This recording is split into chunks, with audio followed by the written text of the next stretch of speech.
Praise lord. దేవుని పరిశుద్ధమైన ఘనమైన శ్రేష్టమైన నామానికి మహిమ ఘనత ప్రభావాలు కలుగును గాక. ఆమేన్. హల్లెలూయా. మనందరం కూడా ఎప్పుడు ఏ పరిస్థితుల్లో చేయకూడని పని ఒకటి ఉంది. అదేంటి అని మిమ్మల్ని అడిగితే చాలా మంది చెప్తారు, అన్న మనం ఎప్పుడు ఎలాంటి పరిస్థితి వచ్చినా చేయకూడని పని ఏంటంటే పాపం చేయకూడదు, దొంగతనం చేయకూడదు, వ్యభిచారం చేయకూడదు. ఇంకా ఎలా ఒక్కొక్కరిని అడిగితే చెల్లి మనం ఎప్పుడు చేయకూడని పని, బ్రదర్ మనం ఎప్పుడు చేయకూడని పని ఏమున్నాయి అంటే చాలామంది ఎలాంటివి చెప్తారు. పాపం చేయకూడదని, సినిమాలు చూడకూడదని, నాటకాలు చూడకూడదని, దొంగతనం చేయకూడదని, ఇలాంటివన్నీ బాగా చెప్తారు. హల్లెలూయా. ఇవన్నీ రైటే, కానీ చెయ్యకూడదని తెలిసి రెగ్యులర్గా మనం చేసే పని ఒకటి ఉంది. దాని గురించి ఈరోజు దేవుడు మనతో మాట్లాడబోతున్నాడు. ఈ 2024 కావచ్చు, ఈ గడిచిన ఇప్పుడు ఈ సంవత్సరం కావచ్చు, గడిచిపోయిన దినాలు కావచ్చు, ఎన్నో సంవత్సరాల నుంచి ఎన్నో రోజుల నుండి చేయకూడదని తెలిసి మన రెగ్యులర్గా చేసే పని ఒకటి ఉంది. ఇప్పుడు ఆ పని గురించి దేవుడు మనతో మాట్లాడబోతున్నాడు. అదేంటో చూద్దాం ఒకసారి. సామెతల గ్రంథము 3వ అధ్యాయము 5వ వచనం. అందరూ చూద్దాం. సామెతల గ్రంథము 3వ అధ్యాయం 5వ వచనం.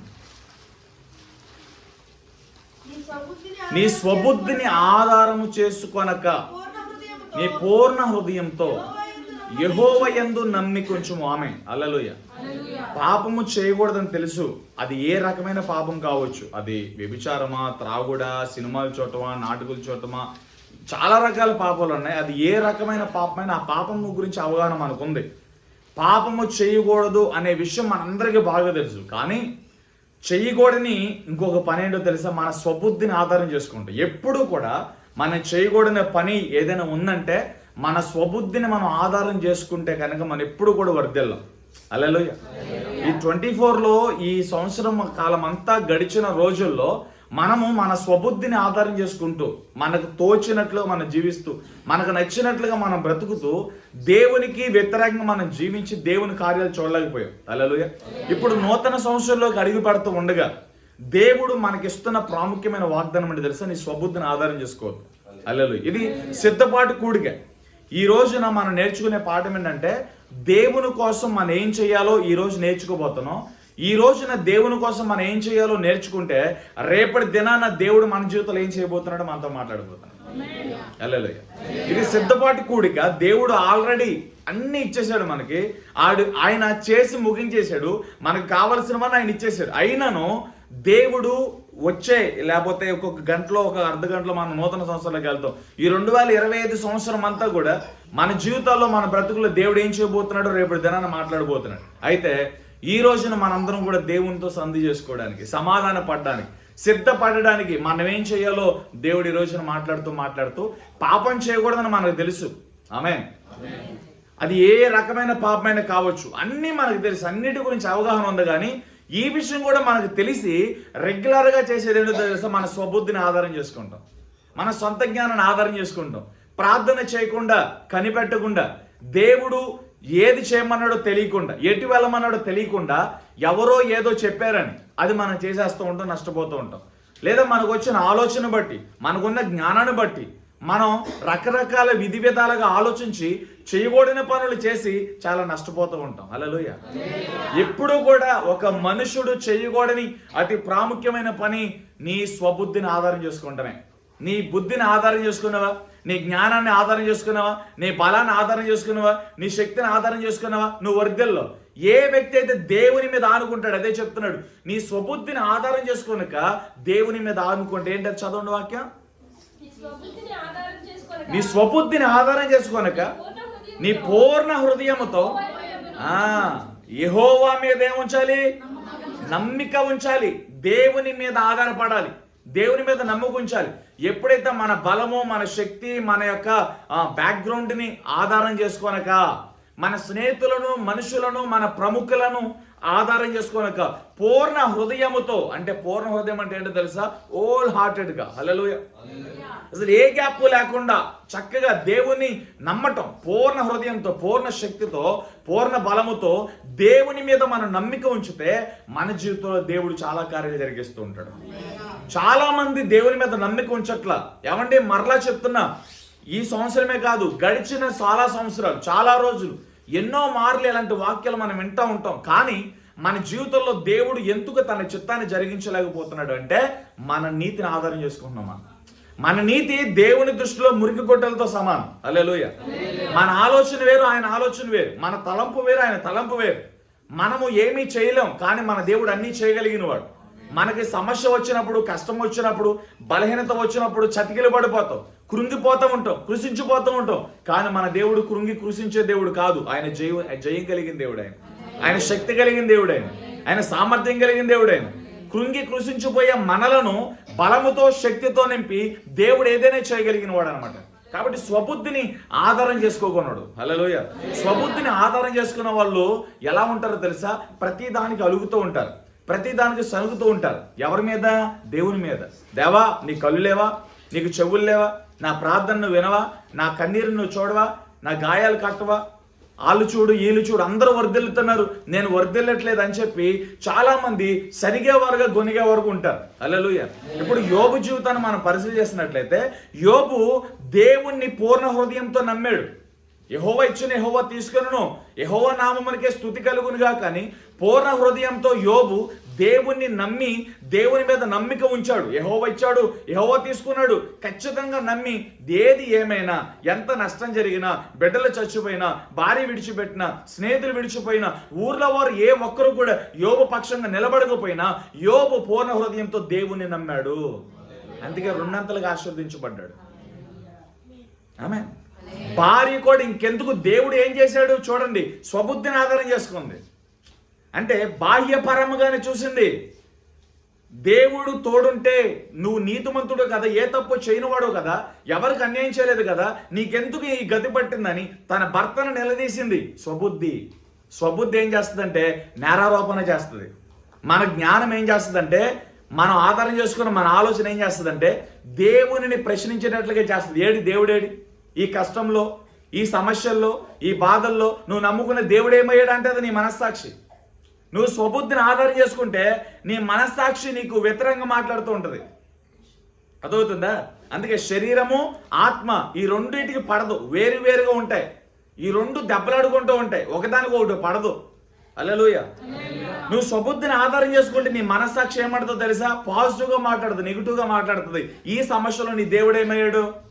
ఈ ప్రాబ్లం వచ్చింది, అనారోగ్యం వచ్చింది, ఈ అప్పుల మధ్య ఉన్నావు, నీ దేవుడు ఏమయ్యాడు అని చెప్పి నీ మనస్సాక్షి ఏం చేస్తుందంటే దేవునిలో నుండి దూరం అయిపోయేటట్లుగా చేస్తుంది. సమస్యల్లో, శోధనలో మనం ఏం చేస్తామంటే దేవుని సన్నిధిలో నిలబడలేం. అందుకనే దేవుడు ఒక ఉపమానాల రూపంలో యేసుప్రభు చెప్పింది ఏంటంటే, విత్తనాలు ఇత్తేవాడు విత్తుకుంటూ వెళ్ళిపోతున్నాడు. హల్లెలూయా. ఆ విత్తనాలు కొన్ని త్రోవ పక్కన, కొన్ని రాళ్ళ మీద, తర్వాత ఎక్కడ పడినాయి, కొన్ని ముళ్ళ తుప్పల్లో పడినాయి, కొన్ని విత్తనాలు మంచి నేల మీద పడినాయి. మంచి నేల మీద పడిన విత్తనాలన్నీ కూడా చక్కగా ఫలించినాయి. ముండ్ల మధ్య పడిన విత్తనాలన్నీ కూడా ఫలించినాయి, కానీ ముండ్ల చేత అణిచివేయబడ్డాయి. హల్లెలూయా. త్రోవ పక్కన పడి ఉన్నన్ని కూడా ఆకాశ పక్షుల చేత ఎత్తుకెళ్ళిపోయినాయి. రాళ్ళ మీద పడిన విత్తనాలన్నీ ఎండిపోయినాయి. హల్లెలూయా. అంటే ఏ విత్తనాలు ఫలించినాయి? మంచి నేల మీద. ఆ మంచి నేల అనుభవం ఎవరో తెలుసా? దేవుణ్ణి ఆధారం చేసుకున్న వాళ్ళు, దేవుని మీద నమ్మిక ఉంచిన వారు, వారి స్వబుద్ధిని ఆధారం చేసుకోనక, వాళ్ళ బలము, వారి శక్తిని ఆధారం చేసుకోనక, ప్రతి విషయంలో దేవుని మీద ఆధారపడిన వారు, దేవుని మీద నమ్మిక ఉంచిన వారు ఫలిస్తారు. హల్లెలూయా. ఇక్కడ చాలా సింప్లిఫై చేసి చెప్తున్నాను. దేవుణ్ణి కనుక నువ్వు ఆధారం చేసుకోబోతు నువ్వు ఎలా ఉంటావంటే దేవుని ప్రశ్నిస్తూ ఉంటావు. సమస్య వచ్చినప్పుడు, కష్టం వచ్చినప్పుడు, బాధ వచ్చినప్పుడు ఏం చేస్తావంటే దేవుని ప్రశ్నిస్తావు, దేవుని మీద సనుగుతావు, దేవుని మీద గొనుగుతావు. సనిగేవారు, గొనిగేవారు వారి స్వబుద్ధి మీద ఆధారపడిన వాళ్ళు అనమాట. నువ్వు దేవుని మీద ఆధారపడితే దేవుని ఎప్పుడు ప్రశ్నించవు. దేవుని కార్యం కొరకు ఈ రోజు జరుగుద్దామోనని నువ్వు దేవుని కార్యం కోసం కనిపెట్టుకుంటూ ఉంటావు. నువ్వు గొనుగుతూ సనుగుతూ ఉంటే ఇక ఆపండి. హల్లెలూయా. గొనిగే స్థితిలో, సనిగే స్థితిలో ఉండొద్దు. దేవుని ప్రశ్నించే స్థితిలో ఉండొద్దు. ఏది జరిగినా నీ చిత్తం ప్రభువాని, ఆయన చిత్తమునకు మీరు తల వంచి దేవుని వైపు చేతులెత్తి ఆశతో చూడగలిగితే నీ జీవితంలోనికి రావాల్సిన ఈవులన్నీ దేవుడు తీసుకొస్తాడు. హల్లెలూయా. 24 గడిచిన కాలములన్నీ 1-2 సంవత్సరాలు కాదు, ఎంతో కాలంగా ప్రభువుని నమ్మిన వారు 10 సంవత్సరాలు, 15 సంవత్సరాలు, 20 సంవత్సరాలు, 2 సంవత్సరాలు, రకరకాల టైంలో దేవుని నమ్ముకున్న వాళ్ళు ఉన్నారు ఇక్కడ. అందరికీ వాక్యం తెలుసు. ఎంతకాలం నీ స్వబుద్ధిని ఆధారం చేసుకుంటావు, ఎంతకాలం నీ తెలివితేటలను ఆధారం చేసుకుంటావు, ఎంత జ్ఞానం నీ కాలాన్ని, నీ యొక్క శక్తిని ఆధారం చేసుకుని దేవుని ప్రశ్నించుకుంటూ వెళ్తావు. ఈ రోజున ఆపండి. ప్రభువా మేలే జరగను కీడే జరగను, నేను మాత్రము నిన్ను ప్రశ్నించను, నిన్ను శోధించను. హల్లెలూయా. మరి ప్రశ్నించగా శోధించగా మరి ఏం చేయాలి? తెరవండి మొదటి దశలోని పత్రిక. దేవుని స్వబుద్ధిని, మన దేవుని సన్నిధిలో స్వబుద్ధిని ఆధారం చేసుకోకుండా పూర్ణ హృదయంతో దేవుని మీద ఆధారపడితే మనం ఏం చేయాలో ఆ స్వబుద్ధిని ఆధారం చేసుకోకుండా దేవుని మీద ఆధారపడిన వారి జీవితంలో దేవుని చిత్తం ఏంటో మొదటి దశలోని పత్రిక 5వ అధ్యాయము 16వ వచనంలో మనం చూస్తాం. ప్రతి విషయమునందు కృతజ్ఞతాస్తుతులు చెల్లించుట ఎలాగు చేయుట యేసుక్రీస్తునందు నీ విషయములో దేవుని చిత్తము. హల్లెలూయా. Praise lord. మైక్ అవసరం బాగానే ఉంది, చేతులు తల్లి బాగానే వినబడుతుంది కదా. సరే, praise Lord. Hallelujah. Praise Lord. చేతులు తల్లి చెప్పండి. ఏం చేయాలంట? దేవుని చిత్తం ఏంటి? ఇప్పుడు చెప్పండి. దేవుని చిత్తం ఏంటి? ప్రతి విషయమందు కృతజ్ఞతాస్తుతులు చెల్లించుట దేవుని చిత్తము. హల్లెలూయా. Praise lord. స్వబుద్ధిని ఆధారం చేసుకున్న వాళ్ళు ఎలా ఉంటారంటే దేవుని ప్రశ్నిస్తూ ఉంటారు.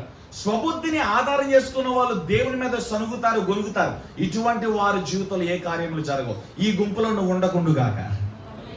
సనిగే గుంపులో, గొనిగే గుంపులో, ప్రశ్నించే గుంపులో, దేవుని ఎగతాళి చేసే గుంపులో, దైవజనాన్ని ఎగతాళి చేసే గుంపులో నువ్వు ఉండకూడదు. హల్లెలూయా. ఎవరి గుంపులో ఉండాలి? పూర్ణ హృదయముతో దేవుని మీద నమ్మిక ఉంచిన గుంపులు ఉండాలి. దేవుని మీద నమ్మిక ఉంచిన వారు, దేవుని మీద ఆధారపడిన వారు ఎలా ఉంటారో తెలుసా? ప్రతి విషయమందు, అందరూ చెప్పండి, ప్రతి విషయమందు కృతజ్ఞతాస్తుతులు చెల్లిస్తారు. ప్రతి విషయమందు అన్నదాన్ని అండర్లైన్ చేయండి. ప్రతి విషయం అంటే ఏంటో తెలుసా? కీడొచ్చిన, ప్రమాదం వచ్చిన, నష్టం వచ్చిన, అప్పు వచ్చిన, నింద వచ్చిన, ఒంటరితనం వచ్చిన వాళ్ళు ఆనందించి దేవునికి కృతజ్ఞతాస్తుతులు చెల్లిస్తారు. కృతజ్ఞతాస్తుతులు యాక్చువల్గా మనం ఎప్పుడు చెల్లిస్తాము? కృతజ్ఞత కూటములు మన కుటుంబంలో ఎప్పుడు పెట్టుకుంటామంటే వ్యాపారం బాగా వచ్చినప్పుడు, లేదా మన పిల్లలు పాస్ అయినప్పుడు, మన పిల్లలకి మంచి జాబ్ వచ్చినప్పుడు, లేదా కోరుకున్న వాళ్ళతో వివాహం జరిగినప్పుడు, మనం అనుకున్న ఏదో ఒక కోరిక నెరవేర్చబడినప్పుడు.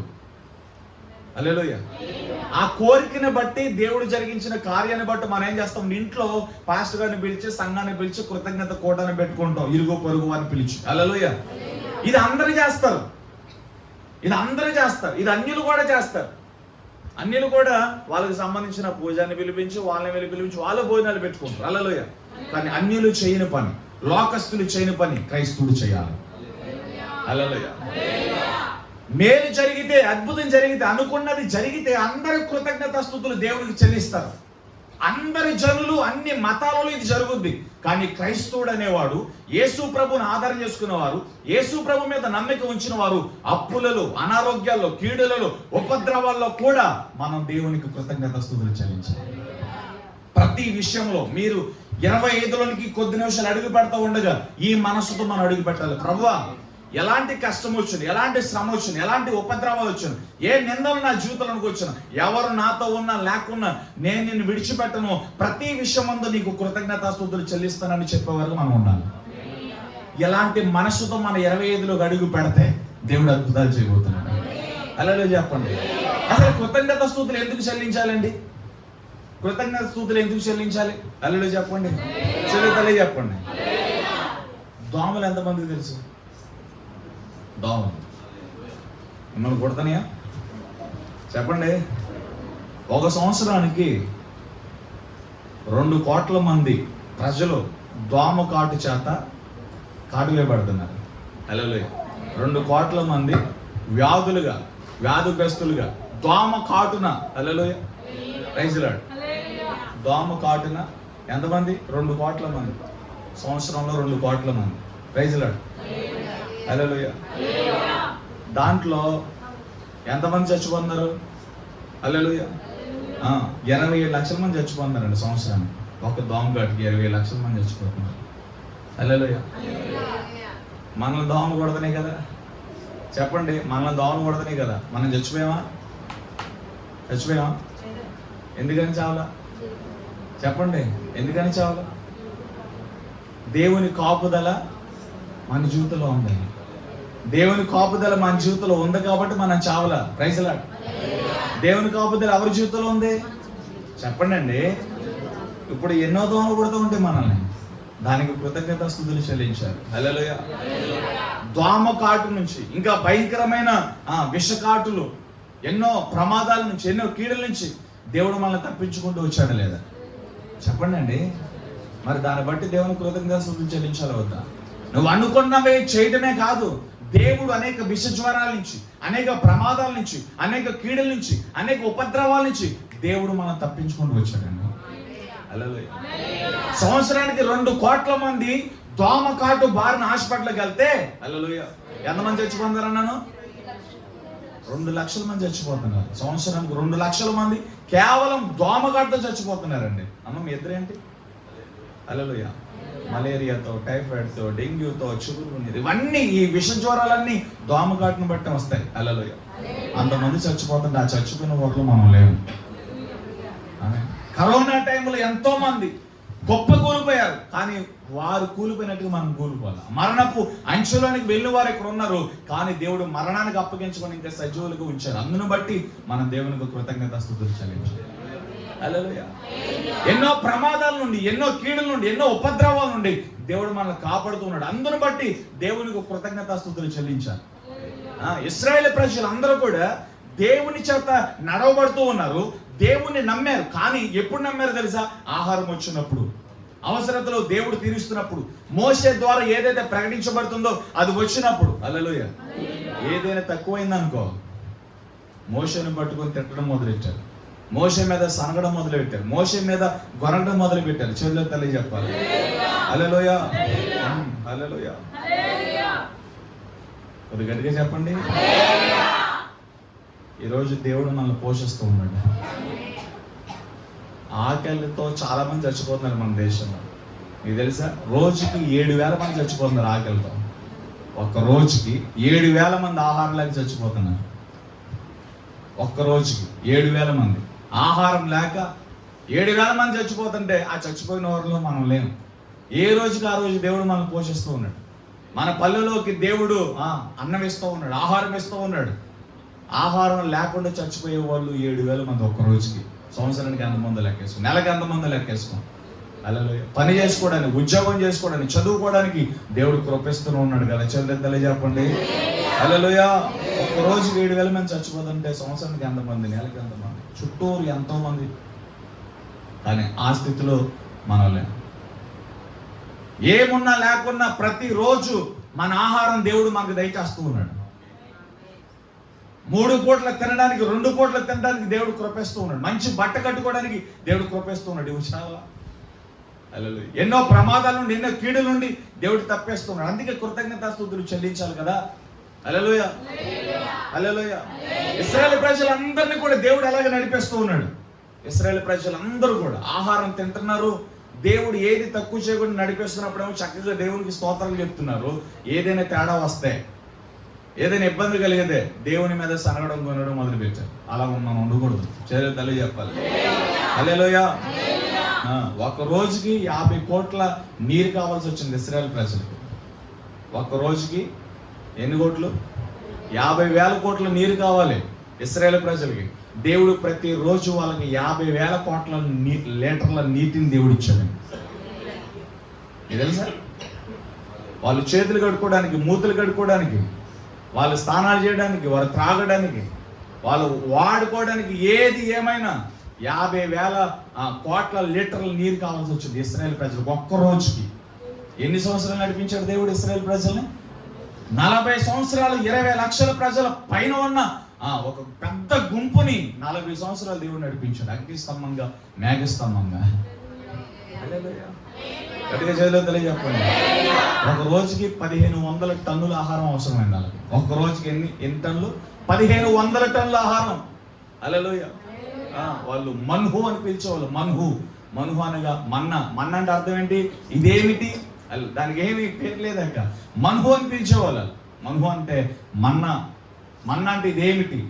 మన భాషలో చెప్పుకోవాలంటే ఆకాశపు ధాన్యం అని చెప్పుకోవాలి. హల్లెలూయా. Praise Lord. ఆకాశపు ధాన్యం అని చెప్పుకోవాలి.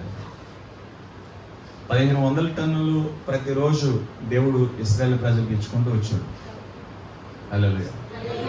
మన ఆహారం మనకి ఇస్తూ ఉన్నాడు దేవుడు. ఆమేన్. దేవునికి కృతజ్ఞతాస్తుతులు ఎందుకే చెప్పాలి.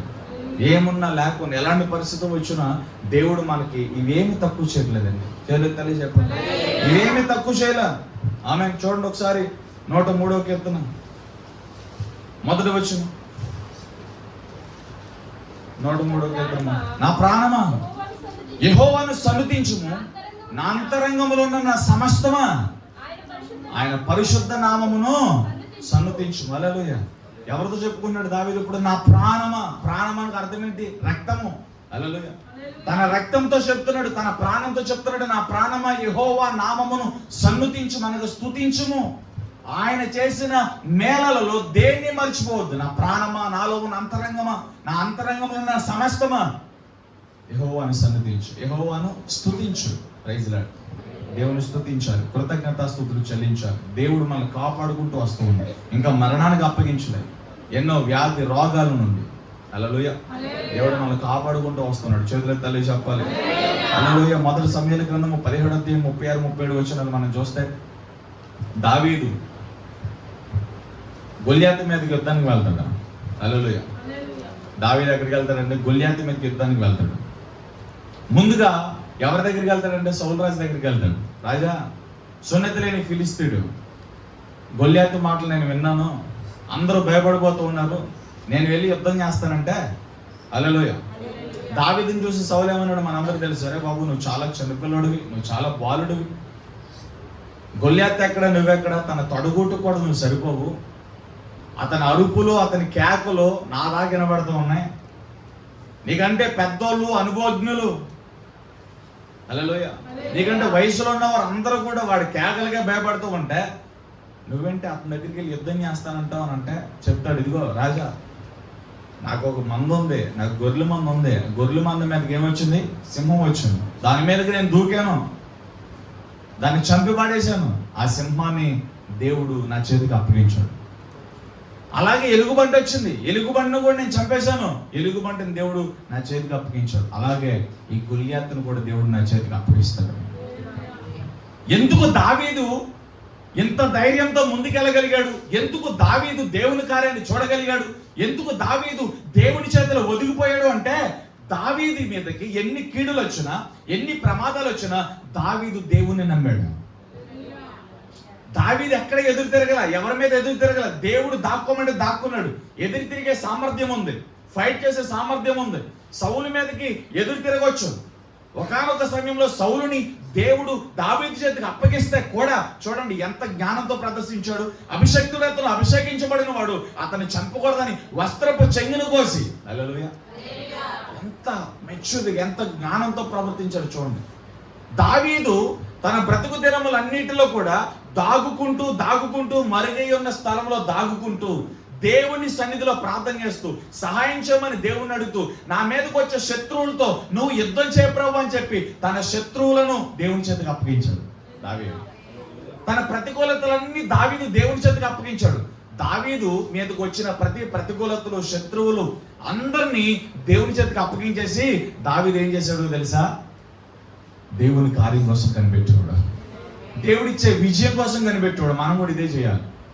దావీదు ప్లేస్లో మనం ఉంటే అలా చెయ్యం, కానీ ఇప్పుడు అలా మారాలి, అలా చేయాలని దేవుడు చెప్తున్నాడు. దావీదు చాలా రహస్య స్థలంలో, చాలా గాఢాంధకారపు లోయలకు వెళ్ళిపోయాడు.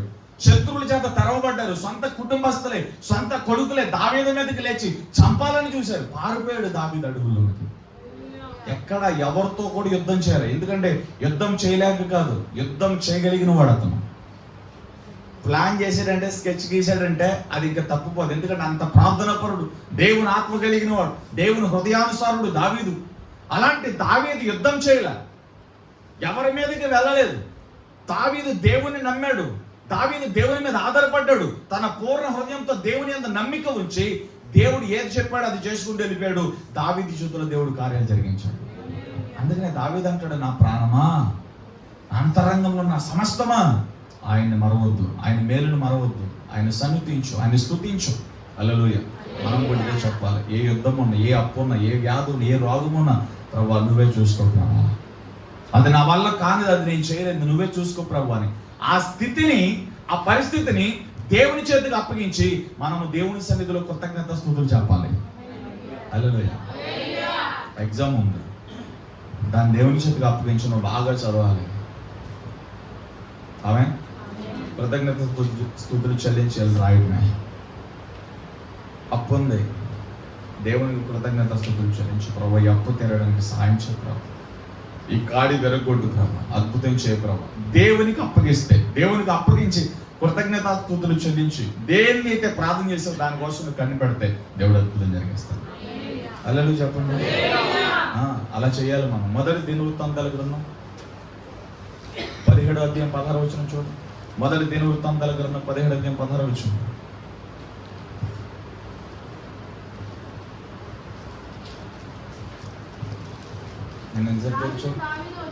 ఎలాగూ దావీదు వచ్చి యెహోవా సన్నిధిని కూర్చుండి ఇలా మనవి చేసాను, దేవా యెహోవా, నీవు నన్ను అంత హెచ్చింపు స్థితిలోనికి తెచ్చుటకు నేనంతటి వాడిని. చూడండి, దావీదు అంటున్నాడు, అంత ఇచ్చైన స్థితిలోనికి, అంత గొప్ప స్థితిలోనికి తెచ్చుటకు నేను ఎంతటి వాడను. మనం ఏదైనా చిన్నది జరిగితే మనం ఆగలేం, అంతా మనమే అన్నట్టుగా ఫీల్ అయిపోతాం. ఎంత అణిగమనుగున్నాడు దావీదు దేవుడి చేతులండి. బలమైన సవాలు మధ్య బెన్యామీను గోత్రికుడైన సౌలు ఈట విసిరాడంటే గురి తప్పదు. అనేక మార్లు దావీదు మీదకి ఈట విసిరాడు సౌలు, కానీ ఈటె బారు నుండి, ఆ బల్లెపు బారు నుండి దేవుడు దావీదుని తప్పించాడు. అంటున్నాడు దేవుని సన్నిధిలో కూర్చుని, యెహోవా నా దేవా, ఎంత హెచ్చించడానికి, ఎంత గొప్ప చేయడానికి నేను ఏ పాటు వాడిని అంటున్నాడు. చూడండి ఎంత తగ్గింపు ఉందో దావీదు. నేను ఏ పాటు వాడిని, ఎంత తగ్గింపుతో తను జీరో అయిపోయి దేవుని హీరో చేసి, హీరో అయ్యి ఉన్న యేసు ప్రభుకి దేవునికి కృతజ్ఞతాస్తుతులు చెల్లిస్తున్నాడు. మనం కూడా అదే చేయాలి. అన్ని చోట్ల మనం తగ్గించబడదు కాక, మనం అన్ని చోట్ల తగ్గించబడి యేసయ్యని మనం గొప్ప చేయాలి. ప్రతి దానికి యేసయ్యా. హల్లెలూయా, ప్రైజ్ లార్డ్ చెప్పండి. హల్లెలూయా. భక్తులు చెప్పారు, పరిశుద్ధులు చెప్పారు, ఎవరో చెప్పారు, ఆయన పేరు నాకు గుర్తులేదు. ఒక మాట నాకు గుర్తుకొచ్చింది. నువ్వు ఒంటరిగా ఉన్నప్పుడు దేవునితో మాట్లాడు, నలుగురు ఉన్నప్పుడు ఆ నలుగురికి దేవుని గురించి మాట్లాడన్నాడు. హల్లెలూయా. ఏం చేయాలంటే నువ్వు ఒంటరిగా ఉన్నప్పుడు నీ పక్కన ఎవరో లేనప్పుడు నువ్వు దేవునితో మాట్లాడాలి. నలుగురు ఉన్నప్పుడు ఆ నలుగురు ఎదుట వారికి దేవుని గురించి నువ్వు చెప్పాలి, దేవుని గురించి మాట్లాడాలి. మనం ఏం చేస్తాం, రాదట్లా వీళ్ళట్లా ఎల్లమ్మట్లు ఈ పొలం ఎట్లా అని మాట్లాడుతూ ఉంటాం. అలా మానేయాలి. ఒకరి గురించి ఒకరు శాడీలు చెప్పుకోవడాలు, నిందలు వేయటాలు, వారు ఎట్లా అంటాగా వీరు ఎట్లా అంటాగా. ఇప్పటిదాకా ఇదే చేస్తాం, ఇంకెంతకాలం చేస్తాం. ఆపండి అది. హల్లెలూయా. ఒక్కడుగా ఉన్నావా దేవునితో మాట్లాడు, నలుగురు ఎదుట ఉన్నావా దేవుని గురించి మాట్లాడు. ఇది నేర్చుకోండి. దేవునికి కృతజ్ఞత స్తుతులు చెల్లించుట ఇది దేవుని చిత్తం. ఇది దేవుని మీద పూర్ణ హృదయముతో ఆయన వెతికేవారు, ఆయన మీద ఆధారపడిన వారు ప్రతి విషయంలో కృతజ్ఞతాస్తుతులు చెల్లిస్తారంట. వాళ్ళు సనగరు గొనగరు, సనిగేవారు గొనిగేవారు అందరూ కూడా రాలిపోయారండి. ఎవరు పాలు తిని ప్రవహించు వాగ్దాన దేశానికి వెళ్ళలేదు. సనిగితే గొనిగితే దేవుని కార్యం చూడలేం.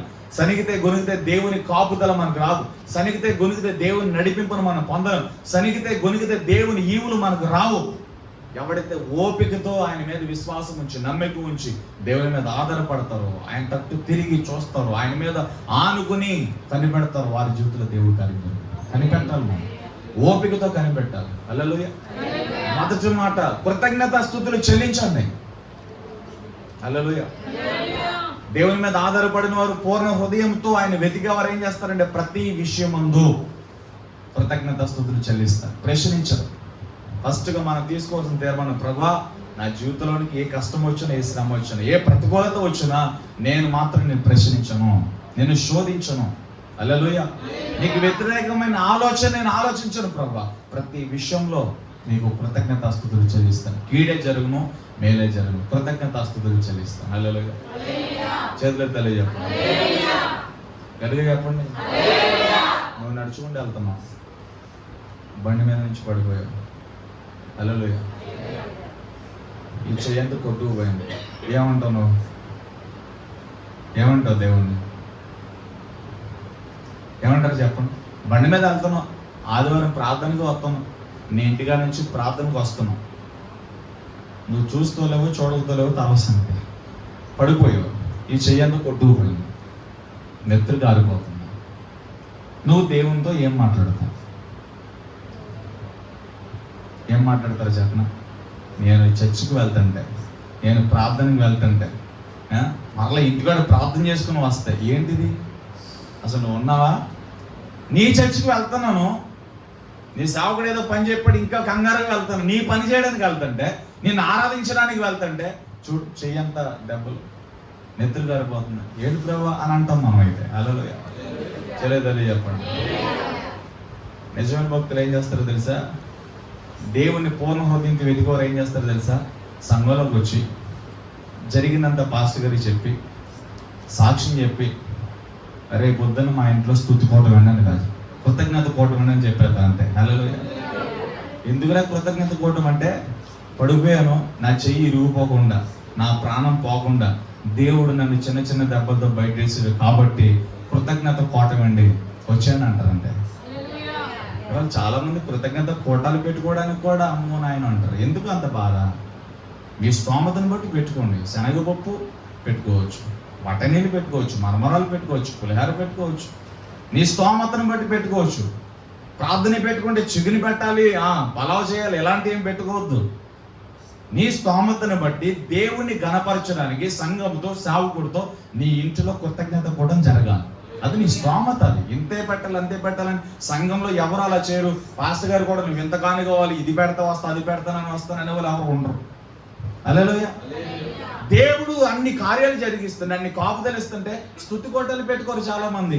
సాక్ష్యాలు చెప్పడానికి నామోష సిగ్గుపడిపోయి 77 మెలుగులు తిరిగేస్తారండి. ఎన్ని యాంగిల్లో తిరిగేస్తారో.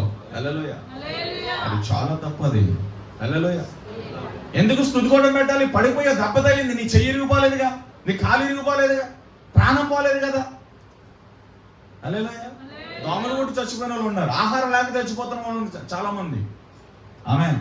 కానీ మనం ఇంకా దేవుని కృపలో క్షేమంగా ఉన్నాం కాబట్టి మనం ప్రతి విషయం కీడే జరుగును మేలే జరుగును, ఎవరున్నా ఎవరు లేకున్నా ప్రతి విషయం కృతజ్ఞత స్తుతులు చెల్లించండి. ఇది దేవుని చిత్తం. ఆమేన్. ఇది దేవుని చిత్తం. ఎవరున్నా లేకున్నా, ఎవరు నిన్ను అర్థం చేసుకున్నా అర్థం చేసుకోపోయి, ఎవరు నిన్ను ఎన్నన్నా ఏమన్నా దేవునికి కృతజ్ఞత స్తుతులు చెల్లించండి అంతే. ఎందుకంటే ఆయన మాత్రం నిన్ను విడిచిపెట్టడు. ఇది బాగా నమ్మండి, దేవుడు నిన్ను విడిచిపెట్టడు. విడబడు ఎడబాడు. మన ఆదివారం చెప్పాను కదా, హెబ్రీ పత్రిక 13:5 ప్రభువే చెప్పాను కదా, ఆయన నిన్ను విడుబడు ఎడబాయడు. హల్లెలూయా. నరమాత్రుడు నాకేం చేస్తాడు? ఆమేన్. కాబట్టి విడువును ఎడబాయనన్న దేవుడు నీకు తోడుగా ఉన్నాడు కనుక కృతజ్ఞతాస్తుతులు మీరు చెల్లించండి.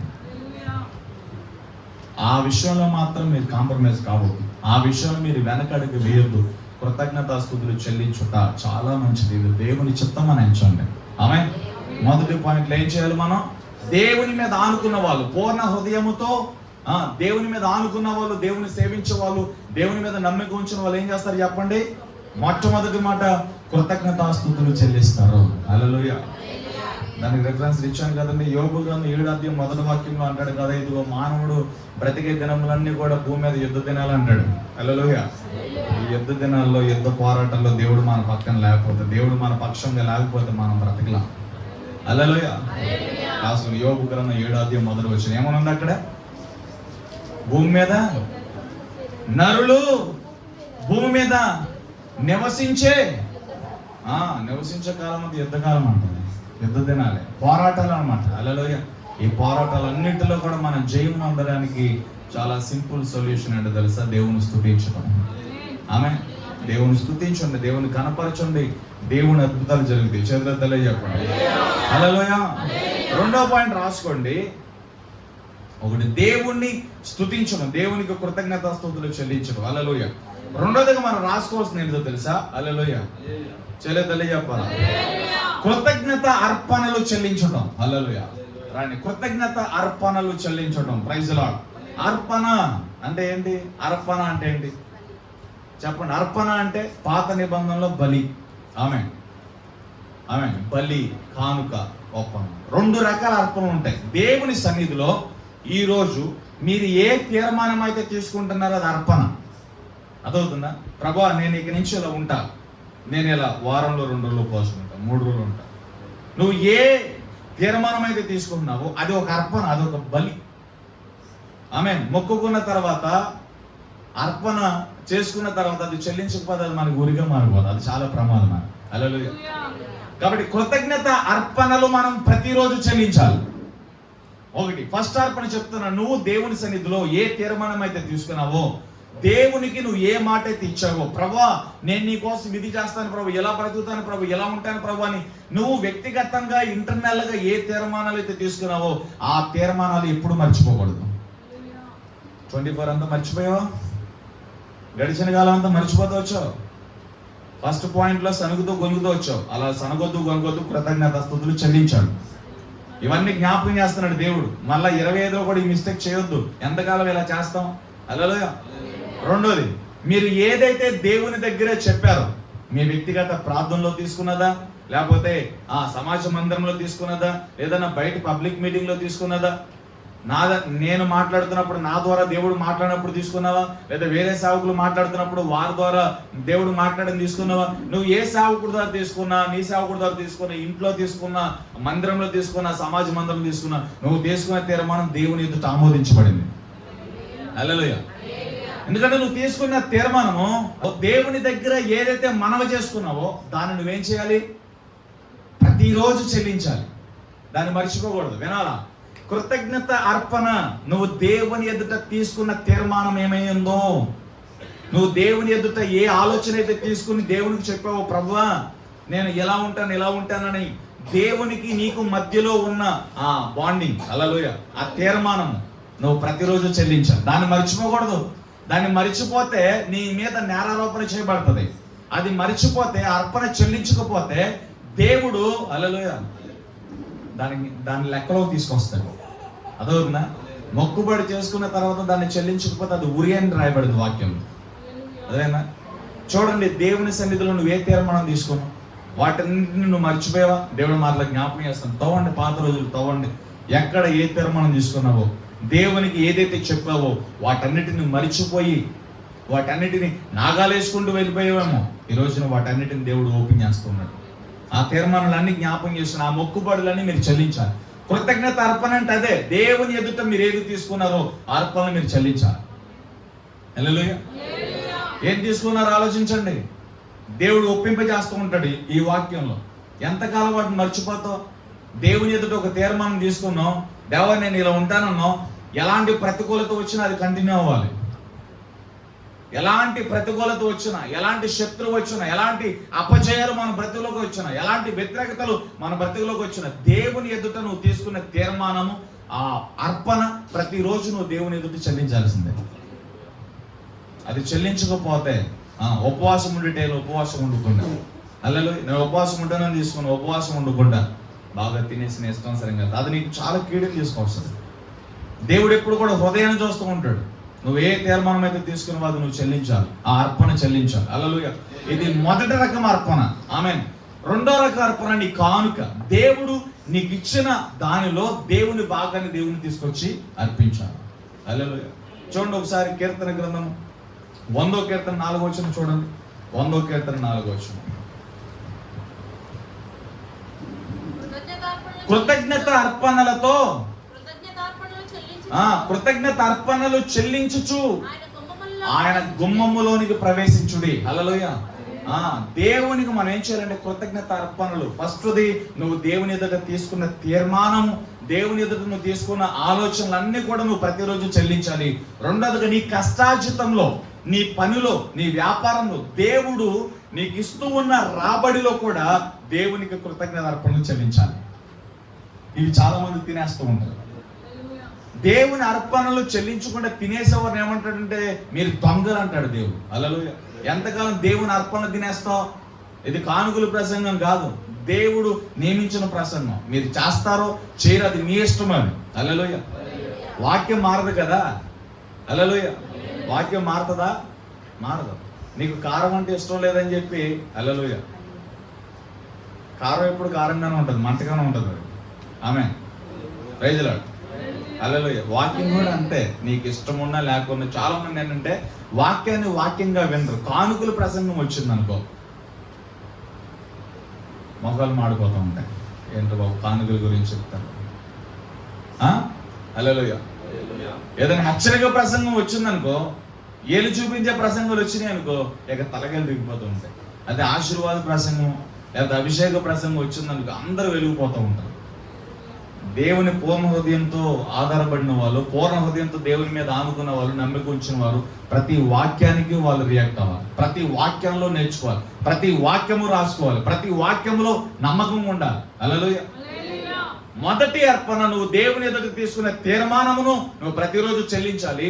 రెండోదిగా నీ రాబడిలో దేవుడు నీకు ఏ పనినైతే ఇచ్చాడో ఆ పని యొక్క ప్రతిఫలము నీకు ఏదైతే ఇచ్చాడో దానిలో దేవుని భాగాన్ని దేవునికి చెల్లించాలి. అందుకే కృతజ్ఞత అర్పణలను తీసుకుని యెహోవా గుమ్మములో ప్రవేశించుడి అంటున్నాడు.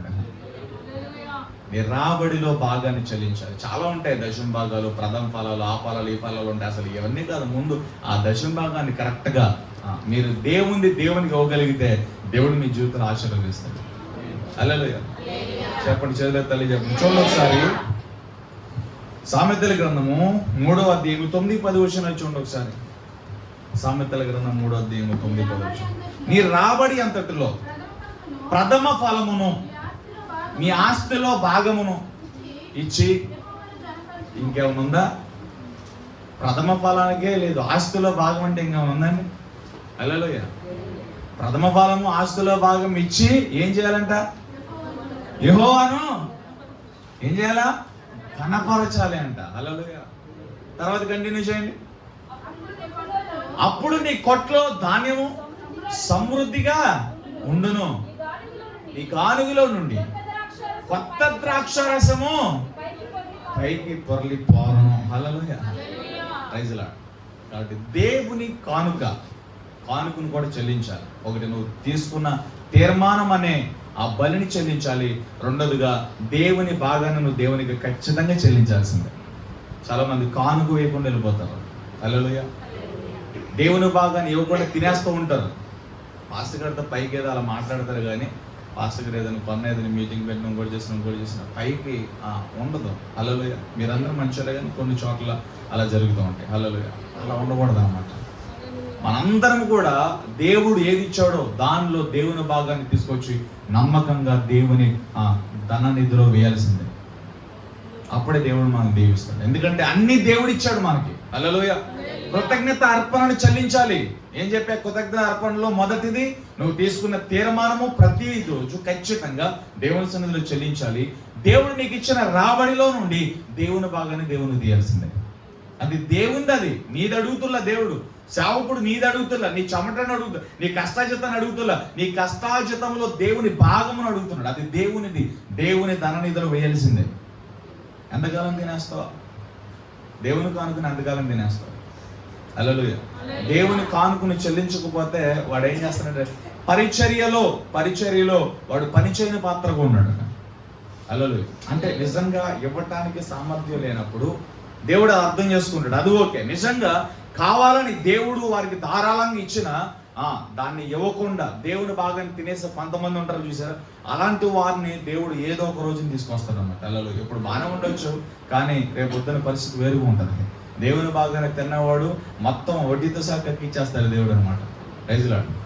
కాబట్టి ఇది పోదంతా మనం దృష్టిలో పెట్టుకోవాలి. చేతుల తల్లి చెప్పాలి, గట్టిగా చెప్పండి. 116వ కీర్తన 17వ వచనం చూడండి. 116వ కీర్తన 17వ వచనం.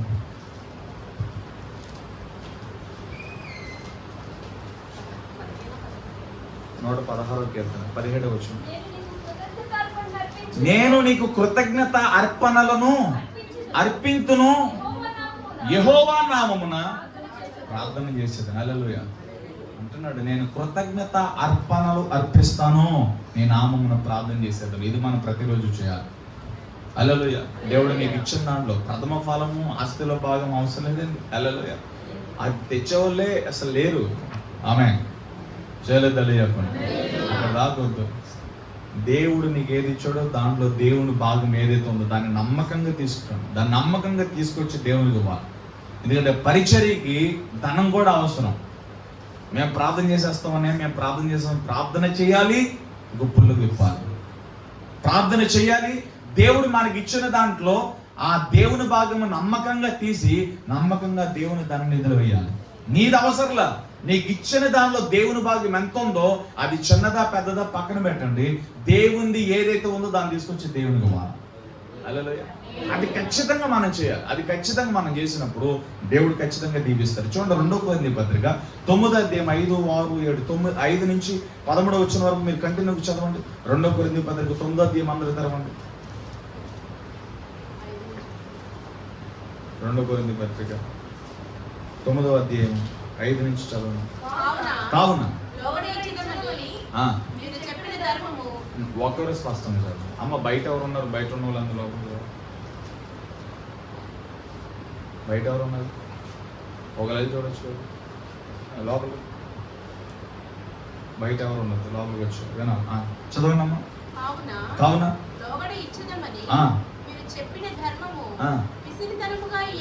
అండర్లైన్ చేయండి. పిసినితనం చేయొద్దు. అది 2 రకాలు. ఒకటి ధర్మము, బేదల పరిచర్య. బేదలకు కూడా బేదలకు మనం ఏదైనా ఇచ్చినప్పుడు అక్కడి నుంచి మీరు ఏం చేస్తారంటే 2 కొరింథీ పత్రిక 9వ అధ్యాయం 5వ వచనం నుండి 13వ వచనం వరకు మీరు రాసిన ఇంటికి చదువుకోండి. బేదలకి ఇచ్చే ధర్మము కానీ, దేవుని భాగము కానీ, దేవుని తీర్మానం ఏదైనా సరే పిసినితనముగా మనం ఇవ్వకూడదు. దాంట్లో 9వ వచనం మీరు చదవండి. 9వ వచనం ఇందు విషయమే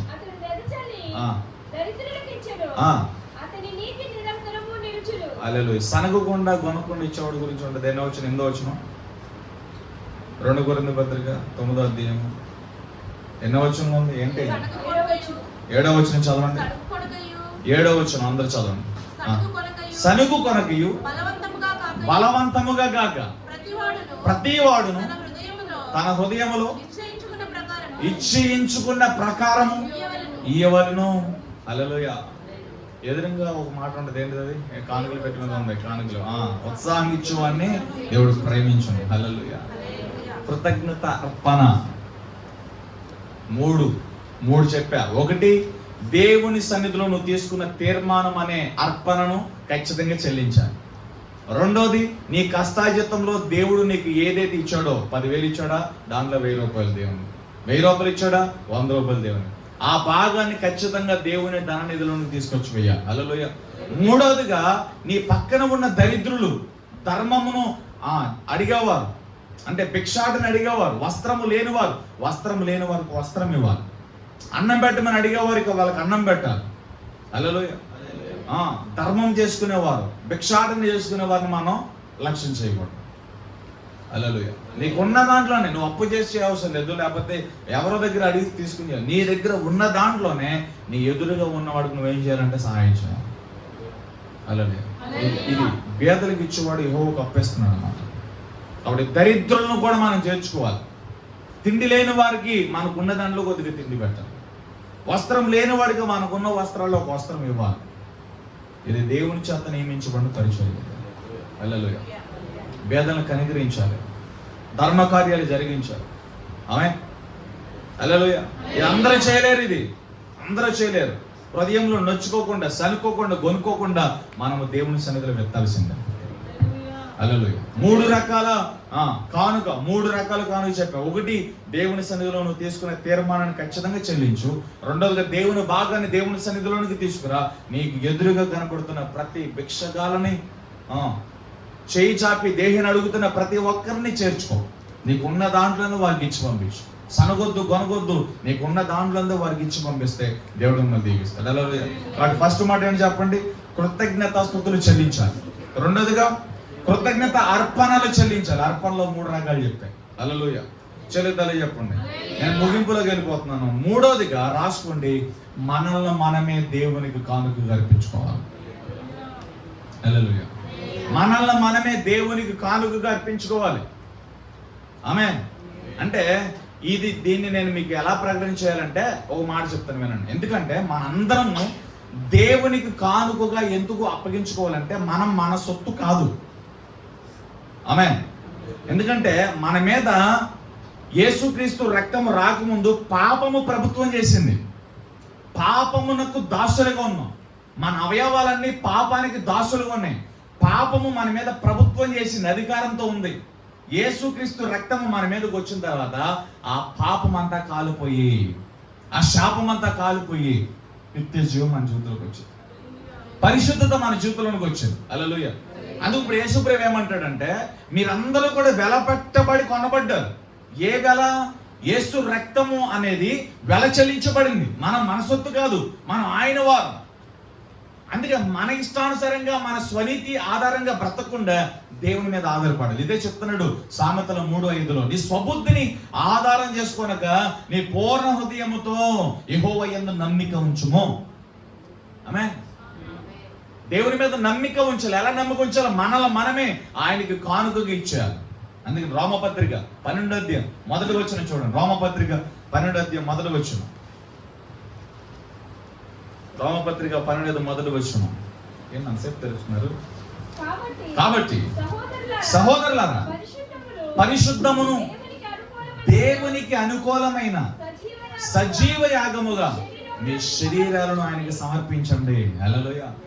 సజీవ యాగంగా బ్రతికి ఉండగానే, ప్రాణంతో ఉండగానే సజీవ, మన ప్రాణము ఆత్మ శరీరము దేవునికి అప్పగించాలండి. హల్లెలూయా. మనమే కానుకగా దేవునికి ఇచ్చారు. ప్రభా, నేను ఎత్తింగ్ ప్రభా, నాలో నువ్వు నివసించు ప్రభా, నాలో సంచరించండి ప్రభా, నాలో నేను నివసించను ప్రభా. మనందరం దేవుని ఆలమే ఉన్నాం. దేవుని ఆత్మ నివసించడానికి దేవుడు మనల్ని ఎన్నుకున్నాడు. యుగ సమాప్తి వరకు సదాకాలం మీతో ఉన్నానన్న దేవుడు ఆయన మనలో నివసించడానికి ఇష్టపడుతున్నాడు, మనలో సంచరించడానికి ఇష్టపడుతున్నాడు, మనల్ని నడిపించడానికి ఇష్టపడుతున్నాడు. ఆయనకు అవకాశం ఇవ్వాలి. మనం ఎప్పుడు అవకాశం ఇస్తాం? మనమే ఆయనకు కానుకగా సమర్పించుకున్నప్పుడు, మనమే ఆయనకు అప్పగించుకున్నప్పుడు, ఆయన అధికారానికి అప్పగించుకున్నప్పుడు. హల్లెలూయా. దేవుడు కార్యం. అదే సామెతలు 3:5 మీరు స్పష్టంగా చదివితే ఇంకా కింద మాట కూడా కనబడుతుంది. చదవండి. 3వ అధ్యాయం సామెతల గ్రంథం 3వ అధ్యాయం 5వ వచనం 6వ వచనం. నీ పూర్ణ హృదయంతో యెహోవా యందు నమ్మిక ఉంచుము, నీ ప్రవర్తన అంతటి యందు ఆయన అధికారానికి ఒప్పుకొనుము, అప్పుడు ఆయన నీ త్రోవలను సరళం చే. నెక్స్ట్ చదువు. అనుకోద్దు, నేను జ్ఞానిని కదా అనుకోద్దు. యెహోవా యందు భయభక్తులు కలిగి చెడుతనమును విడిచిపెట్టుము. హల్లెలూయా. దాన్ని ఆశ్రయించుకోవాలి. చెడుతనాన్ని విడిచిపెట్టాలి, ఆశ్రయించుకోవాలి. ఆమె మనము దేవుని సొత్తు అయి ఉన్నామండి. మనము దేవుని సొత్తు అయి ఉన్నాం. ఆయన తన రక్తంతో కొనుక్కున్నాడు. ఇక్కడ ఉన్నవారు ఎవరు కూడా మామూలు వారు కాదు. మనందరం కూడా వెల పెట్టబడి కొనబడిన వారు. 1,00,000 రూపాయలు పెట్టి ఐఫోన్ కొంటే దాన్ని చాలా భద్రంగా చేస్తాం. ఐఫోన్ కంటే కొన్ని కోట్ల రెట్లు విలువతో దేవుడు నేను కొనుక్కున్నాడు. నీలో ఉన్న అవయవాలన్నీ దేవుని చేత నియమించబడ్డాయి.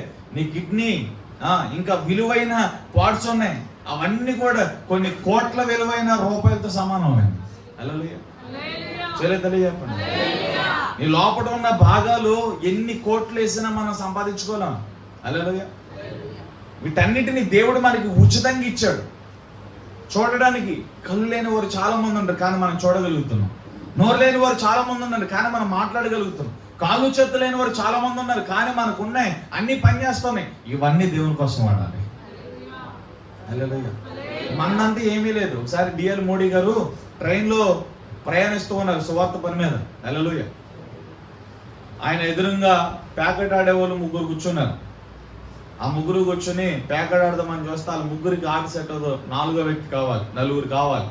4 ఉంటే ప్యాకెట్ ఆడడానికి ఈజీ అవుతుంది. అటు ఇటు చూస్తే ఎవరు లేరు. డిఎల్ మోడీ గారు ఉన్నారు. హల్లెలూయా. డిఎల్ మోడీ గారిని అడిగారు, బాబు ఒక చేస్తావా, కాసేపు మాతో పాటు ఆడు, మాకు ఆటకు ఒకటి తగ్గారు, నువ్వైతే సరిపోతావు, ఆడనంటే. హల్లెలూయా. డిఎల్ మోడీ గారు అన్నారు, నాకు చేతులు లేవన్నారు. హల్లెలూయా. వాళ్ళు కళ్ళు నలుపుకొని వెనక్కి పెట్టుకున్న చేతులు ఎదరకి తీయమన్నారు. డిఎల్ మోడీ గారు వెనక్కి పెట్టుకుంటే ఆ చేతులు ఎదరకి తీయి, ఉన్నాయి కదా నీ చేతులు అంటే, ఈ నాయి కాదుగా అన్నాడు. హల్లెలూయా. చేతులు ఉన్నాయి, చేతులు నీ కాదన్నావు, ఏంటి సంగతి అని చెప్పాలి. గట్టిగా అడిగినప్పుడు చెప్పాడు డిఎల్ మోడీ గారు, హల్లెలూయా, ఈ చేతులు నేను ఏసీకి ఇచ్చేసాను, ఈ చేతులతో నేను ఏసే పని మాత్రమే చేయాలి తప్ప ఎలాంటివి చేయడానికి కుదరదని చెప్పాడు ఆయన. హల్లెలూయా. డిఎల్ మోడీ గారు చదివిన 5వ తరగతి 1 కోటి మందికి బాప్టిజం ఇచ్చాడు. తెలుసా? చదివిన 5వ తరగతి 1 కోటి మందికి బాప్టిజం ఇచ్చారు. చేయలేదు తెలియ గట్టిగా చెప్పండి. ఆయన గొప్ప సేవ చేశారు డిఎల్ మోడీ గారు. ఆషామాష సేవ గారు.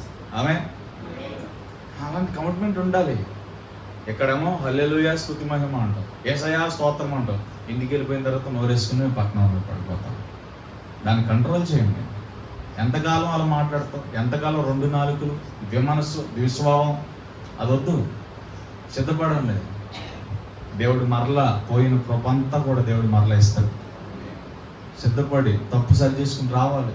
ఇశ్రాయేలు ప్రజలందరూ దేవుని విడిచిపెట్టినప్పుడు వాళ్ళ మీదకి శత్రువు ఎవడో కూడా లేచేవాడు.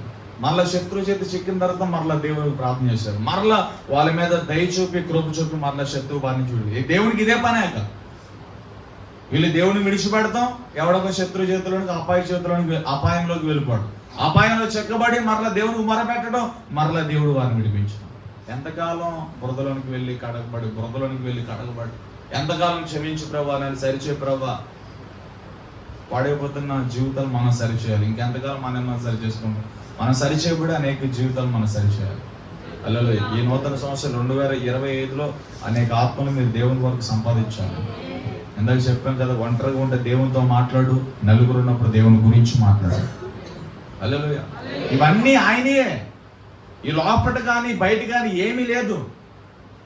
ఈ హైట్, ఈ పర్సనాలిటీ, లోపల ఉన్న అవయవాలు అన్నీ ఆయన ఇచ్చినాయే. మనంతటా మనం కలగజేసుకునే కాదు.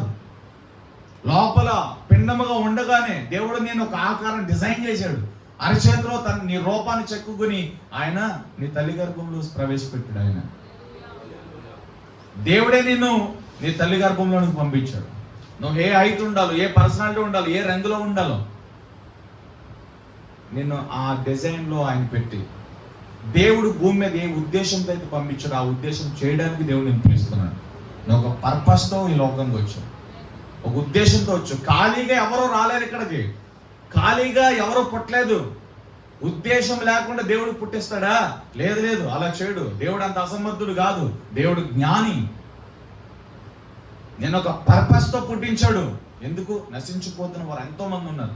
వారందరిని నువ్వు దేవునికి కానుకగా అప్పగించావు. నువ్వు ఒక కానుక గుండా అనేకలు దేవుని ఎదురు తీసుకోవాలి. అందుకే మీరు సజీవ యాగంగా మీ శరీరాలను ఆయనకు అప్పగించండి. హల్లెలూయా. చెప్పండి. రోమపత్రిక ధరలు వస్తారు. రోమపత్రిక 6:13 వచ్చాం. రోమపత్రిక 6:13 వచ్చాం. ముగించేస్తాం, ముగింపులోకి వెళ్ళిపోతాం. రోమపత్రిక 6:13 వచ్చాం.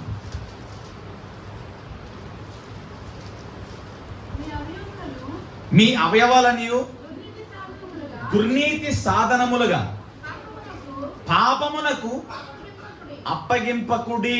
అండర్లైన్ చేయండి. హల్లెలూయా. మీ అవయవాలన్నీ నెత్తి మొదలుకొని అరిగోరు వరకు మొత్తం అన్ని అవయవాలు దుర్నీతి సాధనమైన పాపమునకు అప్పగించొద్దు. హల్లెలూయా. పాపము మన అవయవాల మీద ఏలుబడి చేయకూడదు. అంతే. మీరు 25లో అడుగు పెడతా ఉండగా, ప్రభువా మా శరీరం అంతటిని, మా ప్రాణాత్మ దేహాన్ని కడగండి ప్రభు. ఏ పాపము, ఏ చేదని వేరు వ్యతిరేకమైనది ఏదందో అవన్నీ ఈ రోజు కాలిపోవాలి. నూతన సంవత్సరంలో మేము పరిశుద్ధతతో మేము అడుగు పెట్టాలి ప్రభు అని అందరూ ప్రార్థన చేసుకోవాలి, సిద్ధపడాలి. ఇది ఒక లెసన్, ఇది ఒక పాఠం, ఇది ఒప్పుకోలు ప్రసంగం. ఇది హల్లెలూయా. ఈ లోపట ఉన్న అవయవాలన్నీ దేవుడివి. అందుకనే ఈ అవయవాలన్నిటితో మనం దేవుని మహిమపరచాలి. దుర్నీతి సాధనమైన పాపమునకు మీ అవయవాలు అప్పగించొద్దు అని వాక్యం చెప్తుంది. ప్రకృతి సంబంధాలుగా మనం బ్రతకాలి, ఆత్మ సంబంధాలుగా మనం బ్రతకాలి. అల్లలు చూడండి. అదే రోమపత్రిక 8:3 వచ్చును. రోమపత్రిక 8:3 వచ్చును. శరీరమును అనుసరింపక ఆత్మను అనుసరించి నడుచుకునుడి. మనమందరము ధర్మశాస్త్ర సంబంధమైన నీతి విధి నెరవేర్చబడవలని పాప పరిహారము నిమిత్తము దేవుడు తన సొంత కుమారుణ్ణి పాప శరీరాకారముగా పంపి ఆయన శరీరమందు పాపమునకు శిక్ష విధించిన. ఎంత ధన్యులమండి. యేసయ్య మన కోసం పాప శరీరమును ధరించి, హల్లెలూయా. అంటే పాప శరీరం ఆయన ధరించుకొచ్చిన శరీరంలో పాపం లేదండి. మన పాపములన్నీ ఆయన భరించాడు. మన పాపములను ఆయన మోయటబట్టి, మన పాపములని ఆయన భుజముల మీద వేయబట్టి, హల్లెలూయా, పాప శరీరమును ఆయన మోసాడండి. రక్త మాంసంలో పాలు భాగస్తుడే. దేవుడు అంత గొప్ప మహిమను వదిలిపెట్టి, హల్లెలూయా, తండ్రి మాటకు లోబడి విడిచిపెట్టకుండా భాగ్యంగా ఎంచుకుని దాసుని పోలికలోనికి ఆయన లోపలికి వచ్చి రక్త మాంసంలో పాలు భాగస్తుడే, హల్లెలూయా, పాప శరీరమును దాల్చి మన కోసం రిక్తుడిగా సిలువలో వేలాడిపోయాడండి. మనం ఆయనకి కానుక ఉన్నది. ఎంతకాలం ఆయన గాయాలు మనం రేపుతూ ఉండదు చెప్పండి. ఈరోజు దేవుని సన్నిధిలో మనం సరి చేసుకోవాలి. నువ్వే ఒక కానుక ఉండాలి. పరిశుద్ధముగా మీ అవయవాన్ని దేవునికి అప్పగించు. ప్రభు మా అవయవాలను, మా ప్రాణాత్మను కడగండి ప్రభా, పరిశుద్ధపరచండి ప్రభా. నీ కోసం మాత్రం మేము బతకాలి. మా అవయవాల్లో ఏది కూడా దుర్నీతికి సాధనమని ఏ పాపము మా అవయవాల మీద ప్రభుత్వం చేయకూడదు. మీ ఆత్మచేత మమ్మల్ని ముద్రించండి ప్రభా. ఈ సంచకరలో మమ్మల్ని ముద్రించండి ప్రభా అని చెప్పి మనం దేవుని అడగాలి. ఎంతకాలం పాపానికి దాసులుగా మనం ఉంటాం? చెప్పండి. హల్లెలూయా చెప్పండి. హల్లెలూయా గట్టిగా చెప్పండి అండి. మందంటూ ఈ లోకంలో ఏం లేదు. ఏమైనా ఉందనుకున్నా చెప్పండి. ఈ లోకంలోకి ఏమి తీసుకొచ్చా? ఏమి తేకుండా ఎలా వచ్చావు ఇక్కడి నుంచి, నువ్వు అలాగే వెళ్ళిపోతావు కదా. హల్లెలూయా. లతా మంగేష్కర్ ఎంతమందికి తెలుసు? సింగర్, పాపులర్ సింగర్ ఆయన. హల్లెలూయా. 26 భాషల్లో 26,000కు పైగా పాటలు పాడారు ఆవిడ. హల్లెలూయా. లతా మంగేష్కర్ గారిని 26 భాషల్లో పాడారు ఆవిడ. 26,000 పాటల కంటే ఎక్కువ పాడారు ఆవిడ. హల్లెలూయా. ఒక 2 years బ్యాక్ కోవిడ్ టైంలో ఆవిడ చనిపోయారు. ఆవిడ చనిపోయేటప్పటికి ఆవిడ వయసు ఎంతో తెలుసా? 91 years, 91 సంవత్సరం. హల్లెలూయా. 91 సంవత్సరంలో 26 రోజులు ఐసీయూలో ఉన్నారు. ఆవిడ ఐసీయూలో ఉన్నప్పుడు ఆవిడ మాట్లాడిన మాటలు ఇది పాస్టర్లకు కనిపించినవి కాదు. మామూలుగా లతా మంగేష్కర్ అని మీరు యూట్యూబ్లో ఒకటి ఆగరు మాటలు అంటే న్యూస్ ఛానల్లో కూడా వస్తాయి. న్యూస్ ఛానల్ కూడా వస్తాయి. కావాలంటే మీకు లింక్ పెడతాను చూడండి. హల్లెలూయా. Praise lord. ఆవిడేమందో తెలుసా? నా ఇంటిలో 1, 2, 3, 4 అని ఏర్లతో లెక్క పెట్టిన తరగని ఇంపోర్టెడ్ కార్స్, హల్లెలూయా, లగ్జరీ కార్స్ మా ఇంటిలో ఉన్నాయి. కానీ ఆ కారులో నేను ఇప్పుడు తిరగలేని పరిస్థితి. అన్ని కార్లు ఉన్నాయి, కానీ నన్ను స్ట్రక్చర్ మీద 2 వ్యక్తులు లేదా ఒక వ్యక్తి నన్ను తిప్పుతుంది. ఆ కార్లు ఏవి కూడా నన్ను బాగు చేయలేకపోయినా. అన్ని కార్లు ఉన్నా నేను ఆసుపత్రిలో స్ట్రక్చర్ మీద కూర్చున్న పరిస్థితి అని చెప్పింది. హల్లెలూయా. Praise lord. రాజభవనం లాంటి కొన్ని వేల ఎకరాల్లో రాజభవనం లాంటి ఇల్లు ఉంది. హల్లెలూయా. ఆ ఇంటిలో నేను ఉండలేక అందరితో పాటు ఆసుపత్రిలో నేను ఉన్నాను. ఇల్లు ఏం చేసింది? ఇల్లు ఎక్కడ ఉంది, ఈవిడ ఎక్కడ ఉంది? లాస్ట్ మాట, ఆఖరి మాటలో ప్రపంచానికి చెప్పిందండి ఆవిడ, లోకానికి చెప్పింది. నేను మళ్ళంటే కొద్దిగా బుద్ధి కలుగుద్దని మాటలు చెప్తున్నా. హల్లెలూయా. ప్రైజ్ లార్డ్ చెప్పండి. నా ఇంటిలో ఒక రోజు వేసిన బట్ట మరొక రోజు వేయకుండా గౌన్లు కానీ శారీస్ కానీ కొన్ని లక్షల విలువైన, కొన్ని కోట్ల విలువైన శారీలు ఉన్నాయి, డ్రెస్సులు ఉన్నాయి, అన్నీ ఉన్నాయి. కానీ ఆసుపత్రిలో అందరూ వేసుకునే సాధారణమైన ఒకే ఒక గౌన్తో నేను ఉన్నానని చెప్పింది. ఒక్కసారి కడితే మరి రెండోసారి కట్టరావిడి. అలాంటి శారీలు తన ఇంటిలో బోలను ఉన్నాయి. కానీ ఆసుపత్రిలో సర్వసాధారణంగా పేషెంట్లందరూ, రోగులందరూ వేసుకునే గౌను నాకు వేశారు అని చెప్తుంది. అంటే అన్ని చీరలు ఉన్నా ఆఖరికి నేను ఈ గౌన్ వేసుకోవాల్సి వచ్చిందని చెప్తుంది. రాజభవనం లాంటి ఇల్లు ఉందా, కానీ నేను ఇప్పుడు ఆసుపత్రిలో ఒక గదిలో ఒక బెడ్ మీద ఉన్నాను. హల్లెలూయా. ప్రైజ్ లార్డ్ చెప్పండి. తను పాట పాడడానికి వెళ్తున్నప్పుడు, షూటింగ్కి వెళ్తున్నప్పుడు, ప్రోగ్రామ్కి వెళ్తున్నప్పుడు తన జుట్టు దూవడానికి, తన జుట్టుకి రకరకాల క్రీములు రాయడానికి, దూవడానికి, క్లిప్పులు పెట్టడానికి 3, 4 పనిచేసేవాళ్ళు. హల్లెలూయా. ఎన్నో క్రీములు రాసి క్లిప్పులు పెట్టుకుని ఇటు తిప్పి ఇలా చేసుకున్నామని ఈ రోజున నేను ఒక జడేసుకోవడానికి ఆవిడ చనిపోయేటప్పటికి నెత్తి మీద వెంట్రుక కూడా లేదంట. ఒకప్పుడు రకరకాల రింగులుగా నేను జల్లేసుకున్నాను, కానీ ఇప్పుడు నా నెత్తి మీద ఒక్క వెంట్రుక కూడా లేదని చెప్పింది. హల్లెలూయా. జట్ట విమానాల మీద, పెద్ద విమానాల్లో తిరిగాను, కానీ ఒక స్ట్రెచ్చర్ మీద ఒక మనుషులు, 2 మనుషులు నన్ను తిప్పుతున్నారని చెప్పింది. విమానాల్లో తిరిగిన ఆవిడ హాస్పిటల్లోనికి వచ్చింది. రాజనగర్ లాంటి ఇల్లు ఉంది, కానీ హాస్పిటల్లోనే ఉంది. హల్లెలూయా. అన్నీ ఉన్నాయి, ఇంపోర్టెడ్ కార్స్, లగ్జరీ కార్స్ ఉన్నాయి. ఏది కూడా ఆవిడకి సహాయం చేయాలి. బ్యాంక్ బ్యాలెన్స్ కొన్ని కోట్లు అనమాట. హల్లెలూయా. కొన్ని కోట్ల బ్యాంక్ బ్యాలెన్స్ ఉంది, కానీ దాంట్లో ఉన్న ఏ ఒక్క రూపాయి కూడా నా ప్రాణాన్ని బ్రతికించలేకపోతుంది, నా ఆయుష్ని పెంచలేకపోతుంది. హల్లెలూయా. ఆవిడ ఎలా చనిపోయిందో తెలుసా? అవయవాలన్నీ కూడా డై అయిపోయింది, అవయవాలు పనిచేయట్లేదు. ట్రీట్మెంట్ ఇస్తున్నా ఆ శరీరం రియాక్ట్ అవ్వక. హల్లెలూయా. 27 రోజులు 28 రోజులు మరణంతో పోరాడి చచ్చిపోయింది. లతా మంగేష్కర్ అని యూట్యూబ్లో కొట్టండి, సింగర్ వస్తుందండి, తెలుగులో కొడితే వస్తుంది. హల్లెలూయా. ఎలాంటి వాళ్ళు ఎంతో మంది ఉన్నారు ఈ లోకంలోనికి. ఏమీ తేలా, ఇక్కడి నుంచి ఏమి తీసుకుని పోవాలి. ఇది నాది ప్రశాంతంగా ఉండండి. మిమ్మల్ని మీరు దేవునికి ఒక కానుకగా అప్పగించుకోండి. ఏది మంద కాదు. అందరిని ప్రేమించండి, మ్యాక్సిమం ప్రేమించండి, ఎవరినైనా సరే క్షమించండి. పంతానికి వెళ్ళకుండా వాడు ఎలా అన్నా ఏమన్నా నువ్వు ఆగిపో, నువ్వు తక్కువ మాట్లాడు, నువ్వు తగ్గించుకో, నువ్వు పక్కకు వచ్చి దేవుడు చూసుకుంటాడు. పంతానికి వెళ్ళొద్దు, విలువను పోగొట్టుకోవద్దు, నోరు జారొద్దు. నోరు జారినా పంతానికి వెళ్ళిన డ్యామేజ్ నీకు మాత్రమే కాదు, దేవునికి కూడా జరుగుతుంది. హల్లెలూయా. నేను ఎవరు అర్థం చేసుకునే దేవుడు ఉన్నాడు, అరచేతులు మోసే దేవుడు ఉన్నాడు, కౌగిలించుకునే ప్రేమ ఉంది, చేరదీసే ప్రేమ ఉంది, కన్నీరు తుడిచే ప్రేమ ఉంది. ఆ ప్రేమలో నుంచి ఎవడో మనల్ని ఎడబాపలేడు. హల్లెలూయా. కాబట్టి దేవుడు ఈ ఒప్పుకోలు ప్రసంగం ద్వారా దేవుడు మనతో మాట్లాడుతున్నాడు. మొట్టమొదటిగా ప్రతి విషయంలో కృతజ్ఞతాస్తుతులు చెల్లించుట దేవుని చిత్తము, కృతజ్ఞత అర్పణలు చెల్లించుట దేవుని చిత్తము. నిన్ను నువ్వే దేవునికి కానుకగా అప్పగించుకోవాలి. మూడవ మాట, హల్లెలూయా. నిన్ను నువ్వే దేవునికి కానుక, సజీవ యాగంగా మీ శరీరాలను దేవునికి అప్పగించండి. ఎందుకంటే ఈ శరీరాలు పాపానికి దాసులుగా ఉండకూడదు సుమా. ఇవి దేవుని ఆలయం ఉండాలి, దేవుడు మనలో నివసించాలి. ఇవి ఆయనవి. అందరూ చెప్పండి, ఈ శరీరము లోపట ఉన్న ఆత్మ, నా శరీరంలో ఉన్న ప్రాణము అంతా యేసయ్యదే. హల్లెలూయా. చెప్పండి, ఒకప్పుడు నేను పాపిని, యేసయ్య నా పాపాలన్నీ క్షమించి తన రక్తంతో నన్ను కడిగి ఆయన ఆత్మను ఆలోచనపరచు. నేను యేసయ్య సొత్తునని చెప్పండి, నేను యేసయ్య బిడ్డనని చెప్పండి. ఈ మాట ప్రతిరోజు గుర్తుపెట్టుకోండి. సినిమా చూసేటప్పుడు నీకు ఇది గుర్తుకు రావాలి, నేను యేసయ్య బిడ్డను కదా. నాటికలు చూసేటప్పుడు నీకు ఇది గుర్తుకు రావాలి, నేను యేసయ్య బిడ్డను కదా.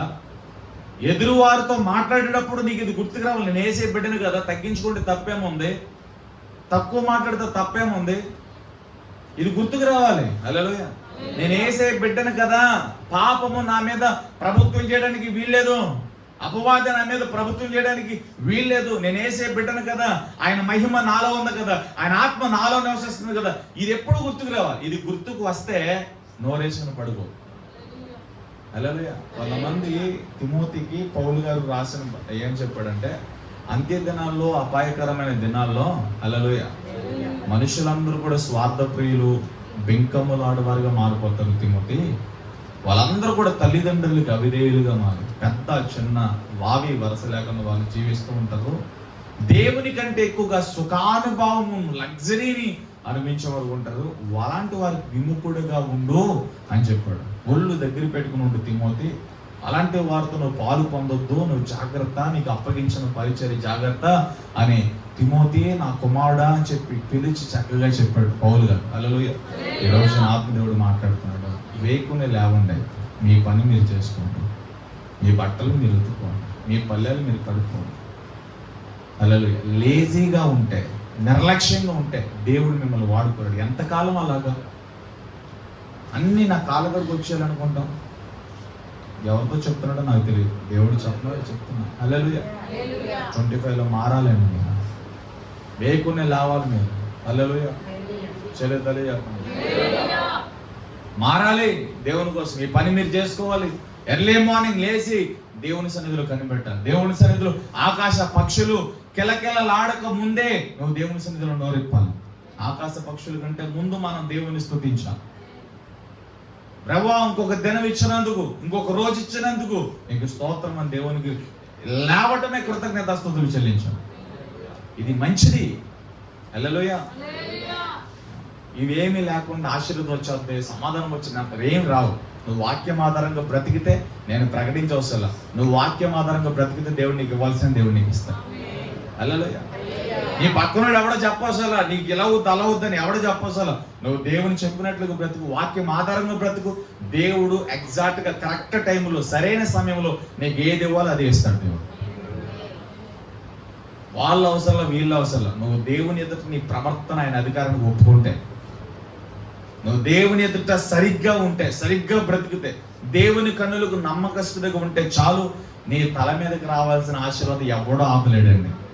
ఊరంతా ఏకమై ఒకే స్వరంతో, ఒకే మాటతో వాడు మంచోడు కాదన్నా, హల్లెలూయా, ఎవరైతే మంచోడు కాదన్నారో, ఎవరైతే వాళ్ళ పని అయిపోయిందన్నారో, ఎవరైతే ఇక వాళ్ళకి ఏ హోప్ లేదని అన్నారో, వాళ్ళందరూ చూస్తూ ఉండగానే నా దేవుడు తన చేతితో నిన్ను పట్టుకుని ఎవరు ఎక్కలేనంత ఎత్తైన కొండెక్కిస్తాడు.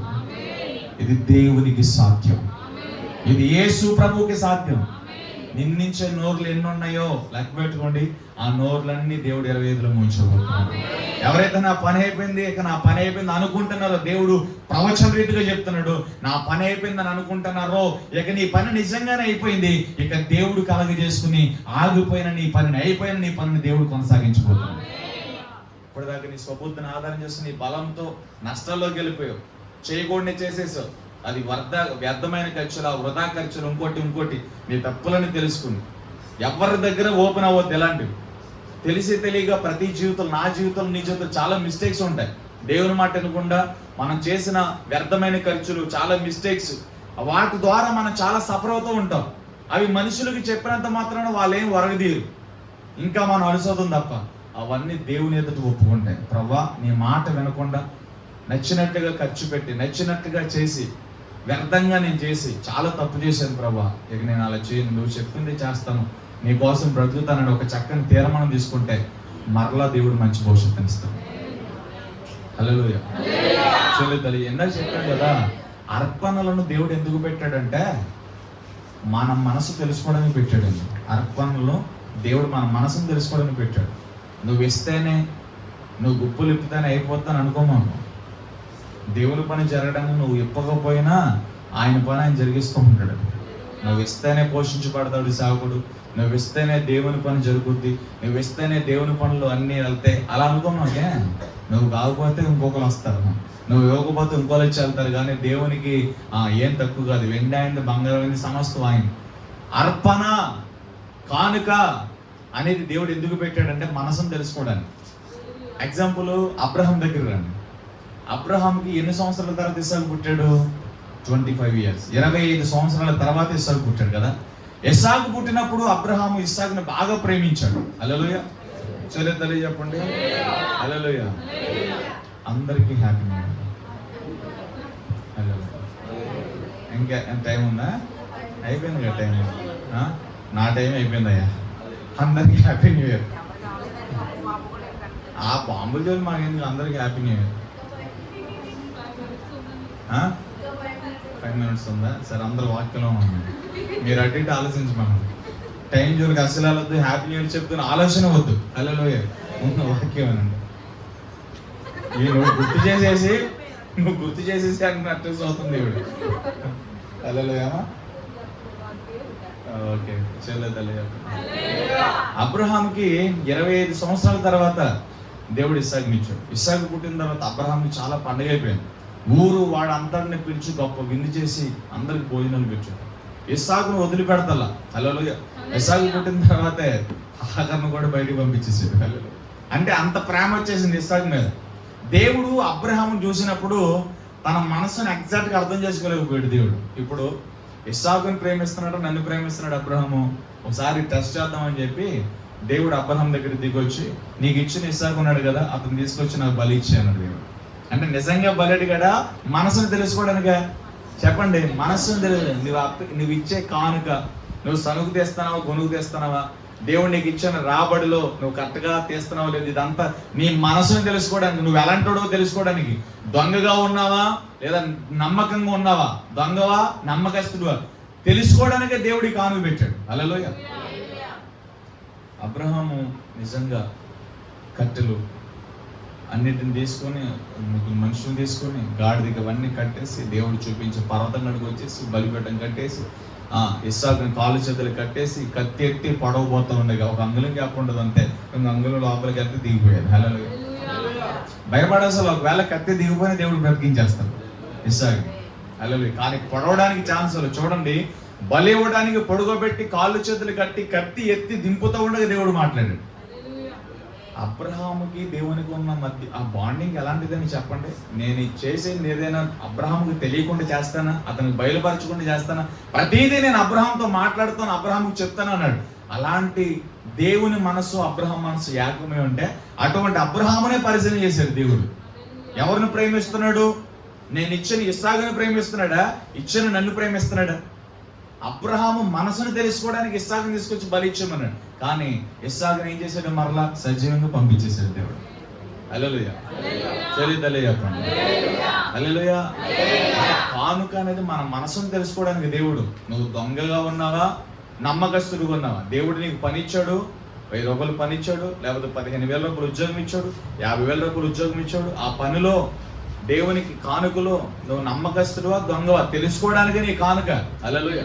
నేను మరలా చెప్తున్నాను, నువ్వు ఇచ్చిన కానుకుంటూ చూసావు, నువ్వు ఇచ్చిన దశభాగం చూసావు, దాన్ని మరలా తిరిగి 100 దేవుడు ఇచ్చేస్తాడు. హల్లెలూయా. Praise Lord. చిన్నపిల్లల దగ్గర ఎవరు లాక్కుంది అంటారా? చెప్పండి. దేవుడు కూడా అంతే. హల్లెలూయా. నీ పిల్లలు బిస్కెట్లు తింటారు కదా, అవిల దగ్గర ఎప్పుడు లాక్కున్నా లేకపోతే మిస్ దగ్గర లాక్కుని తినేసావా? నేను కరుగుతాను. హల్లెలూయా. తినే ఒప్పేసుకుంటాం చూడండి, తినేసిందంటే లాగేసుకోండి. హల్లెలూయా. అంటే నుడుకోకొట్టుకు ఉంటారు అలాంటి వాళ్ళు, మ్యాక్సిమం ఉండరు. హల్లెలూయా. తల్లిదండ్రులకి ఎలా ఉంటుందంటే, పిల్లలకి ఏదైనా బిస్కెట్ ఇచ్చినప్పుడు కానీ, ఏదైనా జిలేబీ ఇచ్చినప్పుడు కానీ, ఇంకోటి ఏదైనా ఇచ్చినప్పుడు వాళ్ళు తింటా ఉండగా మమ్మీ డాడీ ఏం చేస్తారంటే, పెద్దోళ్ళు ఎవరైనా సరే ఏం చేస్తారంటే చేయి చెప్తారు. వాళ్ళు పెడతారా పెట్టరని, వాళ్ళ ఎంగిలి వాళ్ళు చొల్లి తినడం కాదు. హల్లెలూయా. అసలు పెడతారా పెట్టరా అని చెప్పి చేయి చెప్తారు, ఏదో కొద్దిగా పెడతావా అని. హల్లెలూయా. ఆడు ఇరిసి ఇంత పెడతాడు చేతులు. హల్లెలూయా. ఆమె అది మరలా ఏం చేస్తారు, ఆడినోడికి పెట్టేస్తారు. అంటే పిల్లల దగ్గర ఎవరు తినరు. హల్లెలూయా. మీరు వాక్యం. హల్లెలూయా. మీరు అదే వాక్యం అనుకోండి, మీరు అలాంటి చేస్తారని చెప్పి నేను ఇప్పుడు ముందు ఎవరు చెప్తారో వాళ్ళు తిడదాం అనుకున్నాను నేను. హల్లెలూయా. ఈవిడంగా బాంబు అంటుంది, అది ఇప్పుడు కాదు. అంటే ఇక్కడ ఉన్న వాక్యం కంటే బాంబులు ఎక్కువ వాళ్ళకి. వీళ్ళు సంవత్సరాలు మారిపోతేనే బాబు మీరు వినండి. హల్లెలూయా. అసలు నువ్వు ఇక్కడ ఉన్నామంటే ఆత్మపూర్ణ ఎలా ఉంటారండి, కళ్ళు మూసుకుని ప్రార్థన చేస్తున్నప్పుడు వారి ఇంట్లో ప్రార్థన చేస్తారా పరలోకంలో ప్రార్థన చేస్తారో తెలియదు. అంటే వారి ఇంట్లో ఉండి ప్రార్థన చేస్తారు, కానీ వారి ఆత్మ పరలోకంలో ఉంటుంది. మీరు ఇక్కడ వాక్యం వినేటప్పుడు కూడా మీ తీక్షణమైన ధ్యాస దేవుని వాక్యం మీద ఉండాలి. హల్లెలూయా. నేను దావీదు అని చెప్తున్నప్పుడు దావీదు వచ్చేయాలి మీ కళ్ళల్లోకి, దావీదు దాక్కున్న స్థితి వచ్చేయాలి. గిద్యోను అని చెప్పినప్పుడు గిద్యోను వచ్చేయాలి. దేవుని హస్తం అని చెప్పేసరికి దేవుని హస్తం మీ తలంపులోకి వచ్చారు. దేవుని కార్యాలు గుర్తొచ్చారు. నేను ఏదైనా ఒక స్టోరీ చెప్తున్నప్పుడు ఆ స్టోరీ మీ తలంపులోకి వచ్చారు. నేను ఏదైనా ఒక వాక్యం చెప్తున్నప్పుడు అది మీరు చదువు అంటే రాలేడు, ఓకే నేను పలానప్పుడు చదివాను, అది వచ్చేయాలి. అప్పుడు మీ శ్రద్ధ దేవుని వాక్యం మీద ఉన్నట్టు. ఇలా రావట్లేదు అంటే ఇంకా మీరు ధ్యాస వాక్యం మీద ఉంచలేదని అర్థం. హల్లెలూయా. ప్రైజ్ లార్డ్ చెప్పండి. చిన్నపిల్లల దగ్గర మనం తీసుకోం, ఏం చేస్తాం, చేయి చేస్తాం. వాళ్ళు పెడతారో లేదా జస్ట్ వాళ్ళ మనసుని తెలుసుకోవడానికి అడుగుతాం. మనం పెట్టారనుకో, తల్లిదండ్రులు చాలా సంతోషపడతారు, నా బిడ్డ నాకు పెట్టిందని చెప్పి. మరలా వాళ్ళు పెట్టిందని ఏం చేస్తాం, తీసుకెళ్ళి వాళ్ళ నోట్లో పెట్టేస్తాం. దేవుడు కూడా ఈ మనసును తెలుసుకోవడానికే కానుక అనేది పెట్టాడు, అర్పణ అనేది పెట్టాడు. హల్లెలూయా. Praise Lord. అర్పణ కానుక దేనికి చెప్పండి, నీ మనసును తెలుసుకోవడానికి. నువ్వు దొంగగా ఉన్నావా నమ్మకస్తుడిగా ఉన్నావా కానుక విషయంలో, దేవునికి ఇచ్చే విషయంలో. హల్లెలూయా. దొంగవా నమ్మకస్తుడివా జస్ట్ తెలుసుకోవడానికే దేవుడు ఇది పెట్టాడు. ఆమేన్. కాబట్టి నువ్వు నమ్మకస్తుడిగా ఉండాలి. ఆమేన్ చెప్పండి. హల్లెలూయా. హల్లెలూయా. చెప్పండి అందరికి హ్యాపీ న్యూ ఇయర్ చెప్పుకోండి. Happy new year. యేసయ్యా మాకు నూతన సంవత్సరం ఇచ్చినందుకు నీకు స్తోత్రాలు. ఈ నూతన సంవత్సరం అంతా నీ చిత్తానుసారంగా ఆత్మానుసారంగా గొప్ప అభిషేకంతో మేము వాడబడినట్లుగా, నీ చిత్తం మా బ్రతుకులో జరుగునట్లుగా, నీ ఆత్మానుసారంగా మేము జీవించలేము. గొప్ప దయచేయండి. యేసు నామములో ప్రార్థన నడుచుకుంటుంది. ఇప్పుడు చెప్పుకోండి happy new year. Happy new year. Happy new year. Happy new year. మీ చేతులు నా దగ్గర రావు. నాకు ఎవరు హ్యాపీ న్యూ ఇయర్ చెప్పలేదు చూసారా? అందరూ చెప్పేసుకున్నా లాస్ట్లో నాకు చెప్పారు. బాగోదేమో ఏమని అనుకుంటారేమో అని. వెళ్ళలే. విజయ్ మాత్రం ముందు చెప్పింది, తిట్టించుకుని ముందు చెప్పింది హ్యాపీ న్యూ ఇయర్ అని. వెళ్ళలే. ప్రైజ్ లార్డ్ చెప్పండి. నా వాక్యాన్ని ముగిస్తూ ఉన్నాను. ఆమేన్. హల్లెలూయా. అమ్మ బాగానే ఉందిగా, ఓకే జాగ్రత్తనాడు. మళ్ళీ ఇద్దరు వచ్చేస్తారు కాబట్టి. హల్లెలూయా. గట్టిగా చెప్పండి. దేవునికి మనం ఏం చేయాలి చెప్పండి, కృతజ్ఞతాస్తుతులు చెల్లించాలి. రెండోది కృతజ్ఞత అర్పణలు చెల్లించాలి. దాంట్లో 3 రకాలు చెప్పారు. ఒకటి, నువ్వు తీసుకున్న తీర్మానము దేవునికి చెల్లించాలి. నీ రాబడిని దేవుని భాగం దేవునికి చెల్లించాలి. నీ పక్కన ఉన్న బేదల మీద నువ్వు కనికరించుకు వాళ్ళకు కూడా సహాయం చేయాలి. ఈ 3 అర్పణలు దేవునికి సంబంధించినవి. బేదలు దేవుని వారు, దేవుని భాగము దేవుణ్ణి, నువ్వు తీసుకున్న తీర్మానం దేవునికి చెల్లించాలి. ఆమేన్. మూడోదిగా నిన్ను నువ్వే, నేను నథింగ్ ప్రభు, నేనేమీ లేను, ఇది ఉన్న పలంగా నన్ను నీకు అప్పగించుకుంటున్నాను, నన్ను నీ ఇష్టం వచ్చినట్లు వాడుకో ప్రభు, దేవునికి అప్పగించుకున్నాను. హల్లెలూయా. అప్పగించేసుకోండి. అందరూ కూడా లేచి నిలబడతారు. నిలబడి మనందరూ నూతన సంవత్సరంలో అడుగు పెట్టేసాం ఆల్రెడీ. ఈ 3 మాటలను బట్టి ప్రభు ఎవరో బయటకు వెళ్ళదు, కొద్ది నిమిషాలు ఓపిక పట్టండి, ఎవరో బయటకు వెళ్ళదు, ఒక్క నిమిషం ఓపిక పట్టి చిన్న ప్రార్థన చేయండి. ప్రార్థన చేయకుండా నూతన